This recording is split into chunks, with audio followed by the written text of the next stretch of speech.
श्रावस्ती के नगर सेठ मिगार काफी संपन्न थे। घर में पुत्र और पुत्रवधू विशाखा थे। एक दिन मिगार भोजन कर रहे थे, विशाखा उन्हें पंखा झल रही थी।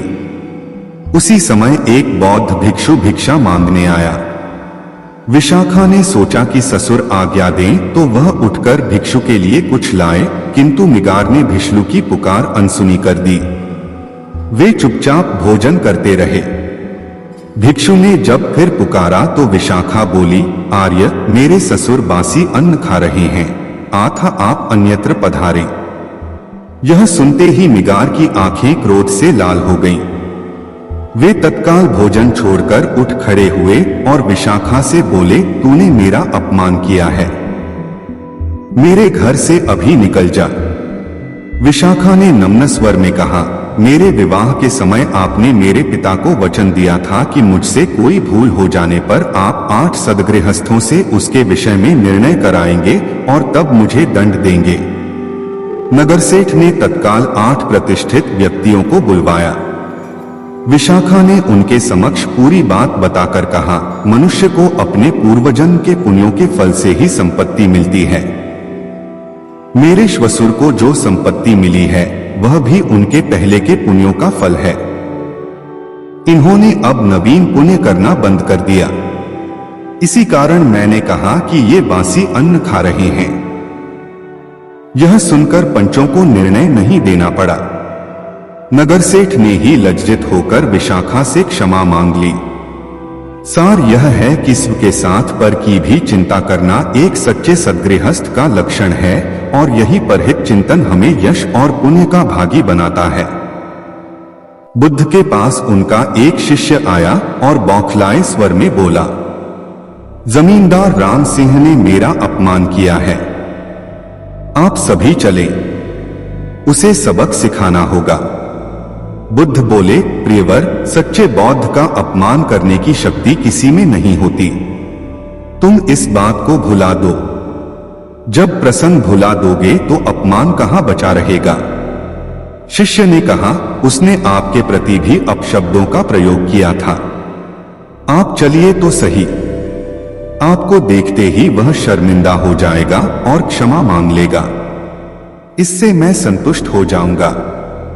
बुद्ध कुछ विचार कर बोले, अच्छा, यदि ऐसी बात है तो मैं अवश्य ही राम जी के पास चलकर उसे समझाने का प्रयास करूंगा। शिष्य ने आतुर होकर कहा, चलिए, नहीं तो रात हो जाएगी। बुद्ध ने कहा, रात आएगी तो क्या, रात के पश्चात दिन भी तो आएगा। यदि तुम वहां चलना आवश्यक ही समझते हो तो मुझे कल याद दिलाना, कल चलेंगे। दूसरे दिन बात आई गई हो गई। शिष्य अपने काम में लग गया और बुद्ध अपनी साधना में लीन हो गए। दोपहर होने पर बुद्ध ने शिष्य से पूछा, आज राम जी के पास चलना है। शिष्य ने कहा, नहीं, मैंने जब घटना पर फिर से विचार किया तो मुझे इस बात का आभास हुआ कि भूल मेरी ही थी। अब राम जी के पास चलने की कोई जरूरत नहीं है। बुद्ध ने मुस्कुराकर कहा, अगर हम तुरंत प्रतिक्रिया देने से बचें तो हमारे भीतर की कटुता समाप्त हो जाती है। शिष्य बुद्ध का आशय समझ उनके प्रति नतमस्तक हो गया। एक लड़का अत्यंत जिज्ञासु था। जहां भी उसे कोई नई चीज सीखने को मिलती वह उसे सीखने के लिए तत्पर हो जाता। उसने एक तीर बनाने वाले से तीर बनाना सीखा, नाव बनाने वाले से नाव बनाना सीखा, मकान बनाने वाले से मकान बनाना सीखा, बांसुरी वाले से बांसुरी बनाना सीखा। इस प्रकार वह अनेक कलाओं में प्रवीण हो गया। लेकिन उसमें थोड़ा अहंकार आ गया। वह अपने परिजनों व मित्रों से कहता, इस पूरी दुनिया में मुझ जैसा प्रतिभा का धनी कोई नहीं होगा। एक शहर में गौतम बुद्ध का आगमन हुआ। उन्होंने जब उस लड़के की कला और अहंकार दोनों के विषय में सुना तो मन में सोचा कि इस लड़के को एक ऐसी कला सिखानी चाहिए जो अब तक की सीखी कलाओं से बड़ी हो। वे भिक्षा का पात्र लेकर उसके पास गए। लड़के ने पूछा, आप कौन हैं? बुद्ध बोले, मैं अपने शरीर को नियंत्रण में रखने वाला एक आदमी हूं। लड़के ने उन्हें अपनी बात स्पष्ट करने के लिए कहा, तब उन्होंने कहा, जो तीर चलाना जानता है वह तीर चलाता है, जो नाव चलाना जानता है वह नाव चलाता है, जो मकान बनाना जानता है वह मकान बनाता है, मगर जो ज्ञानी है वह स्वयं पर शासन करता है।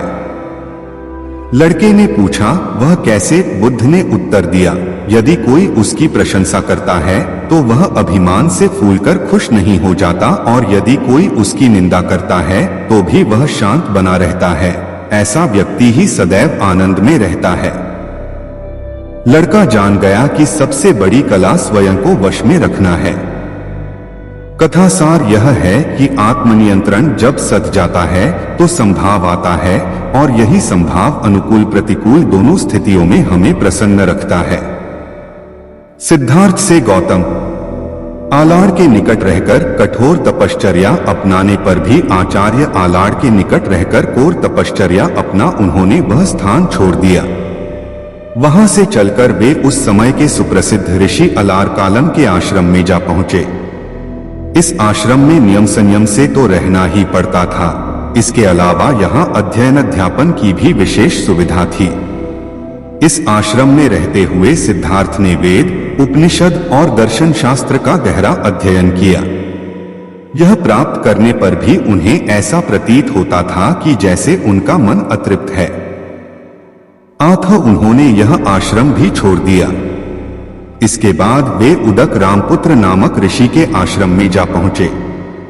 यहीं पर उन्हें गौतम नाम मिला। यहां सभी लोग इन्हें सिद्धार्थ की बजाय गौतम नाम से संबोधित करते थे। यहां भी उन्हें शांति प्राप्त न हो सकी। अंततः वे उरुबेला नामक स्थान पर जा पहुंचे। यहां पर उनके साथ 5 ब्रह्मचारी भी हो लिए। यहां उन्होंने 6 वर्ष तक निराहार रहकर कठोर तपस्या की। इस तरह उनका शरीर हड्डियों का ढांचा मात्र रह गया।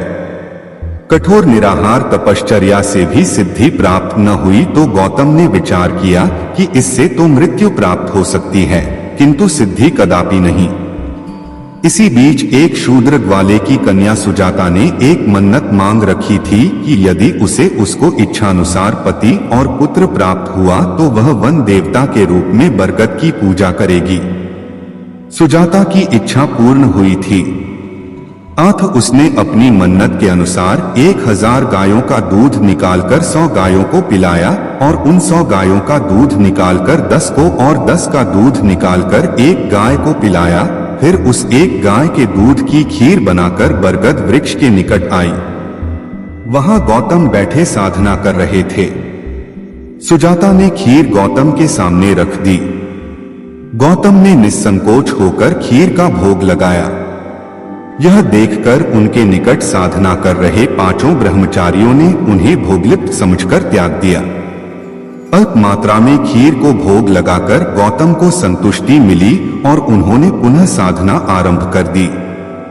खीर का भोग लगाकर जब गौतम का मन साधना में भली प्रकार रत न हुआ तो वे निरंजना, फल्गु नदी के पास पीपल के वृक्ष के नीचे साधना में रत हो गए। साधना करते हुए उनका मन चंचल हो उठता था। उन्हें कभी अपने माता पिता, कभी पत्नी पुत्र तो कभी राजमहल आकर्षित करने लगते, किंतु उन्होंने संयम न छोड़ा। मन पर विजय प्राप्त करके वे ध्यान की पहली अवस्था तक जा पहुंचे। धीरे धीरे उन्होंने ध्यान की चारों अवस्थाओं को प्राप्त कर लिया। अब भूत भविष्य सभी उनके सामने चलचित्र के समान प्रकट होने लगे थे। उस समय रात्रि का 3रा प्रहर चल रहा था। चारों ओर नीरव सन्नाटे का साम्राज्य था।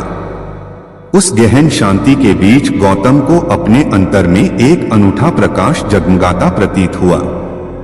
अनुपम ज्ञान की ज्योति उनके अंतर्मन को आलोकित करती प्रतीत हुई। तभी उन्हें शाश्वत सत्य के दर्शन हुए।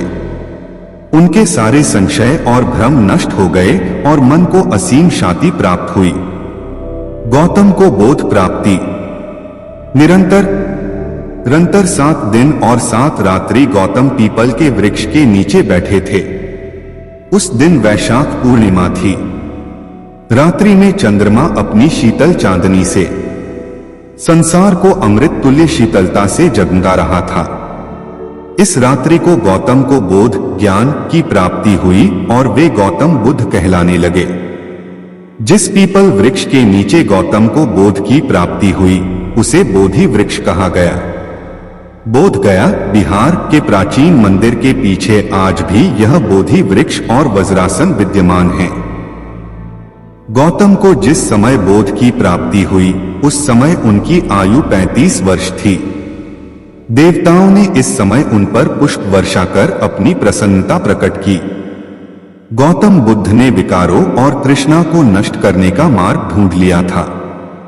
उन्हें मृत्यु से अमर्त्य की ओर आने का मार्ग मिल गया था और निर्वाण की प्राप्ति हो गई थी। संसार के रोग शोक हर्ष विषाद अब गौतम बुद्ध के ऊपर कोई प्रभाव नहीं डाल सकते थे। उन्हें दिव्य ज्ञान की प्राप्ति हो गई थी और उसी दिव्य ज्ञान की छटा बिखेरने के लिए वे भ्रमण को निकल पड़े। जो 5 ब्रह्मचारी गौतम बुद्ध को भोग लिप्त मानकर त्याग आए थे वे एक स्थान पर साधना कर रहे थे। भ्रमण करते हुए गौतम बुद्ध उधर से आ निकले। 5 ब्रह्मचारियों ने गौतम बुद्ध की दिव्य मुख मुद्रा देखी तो चकित रह गए। वे समझ गए थे कि उन्हें बोध की प्राप्ति हो गई है। वे 5 गौतम बुद्ध के चरणों पर गिर पड़े। बुद्ध ने उन्हें अपना शिष्य बना लिया और उन्हें उपदेश दिया। इस उपदेश में बुद्ध ने कहा, धर्मपरायण जीवन जीने के लिए मर्यादा का पालन करो, तृष्णा को त्याग दो और जाति पाति के भेदभाव को समाप्त करो तथा सभी से मृदुल मधुर व्यवहार करो। गौतम बुद्ध का यह उपदेश धर्मचक्र प्रवर्तन कहा गया। यह उपदेश अत्यंत सरल और स्वीकार्य था। इससे सामान्यतः सभी का भला होता था। अतः कुछ ही समय में बुद्ध के सैकड़ों शिष्य बन गए। इसके बाद उन्होंने संपूर्ण देश में धर्म प्रचार आरंभ कर दिया। उन्होंने अपने 60 प्रमुख शिष्यों को धर्म प्रचार के लिए चारों दिशाओं में भेज दिया। गौतम बुद्ध वर्णभेद, रूढ़िवाद और यज्ञ के लिए की जाने वाली हिंसा के विरुद्ध थे। वे कहा करते थे, हिंसा मानवीय धर्म नहीं है। यदि बलि देने की इच्छा है तो प्राणी मात्र की बलि देने की अपेक्षा अपने विकारों और वासनाओं की बलि दो। हिंसा करके बलि देकर शुभत्व की प्राप्ति नहीं हो सकती। गौतम बुद्ध ने जाति भेद और वर्ण व्यवस्था का भी विरोध किया। इस बारे में वे कहा करते थे, जन्म से कोई भी मनुष्य न तो ब्राह्मण और न ही शूद्र। मैं न ब्राह्मण हूं, न क्षत्रिय हूं, न वैश्य हूं और न शूद्र। ये सभी धर्म के आडंबर मात्र हैं। मैं एक सामान्य जन हूं। जब कोई व्यक्ति संघ में सम्मिलित होता तो उससे उसके जाति धर्म के बारे में कुछ भी नहीं पूछा जाता था। उससे केवल 3 बार निम्न उच्चारण कराया जाता था, बुद्धं शरणं गच्छामि, संघ शरणं गच्छामि, धर्म शरणं गच्छामि। यह सूत्र उच्चारण करने पर श्रद्धालु को संघ में सम्मिलित कर लिया जाता।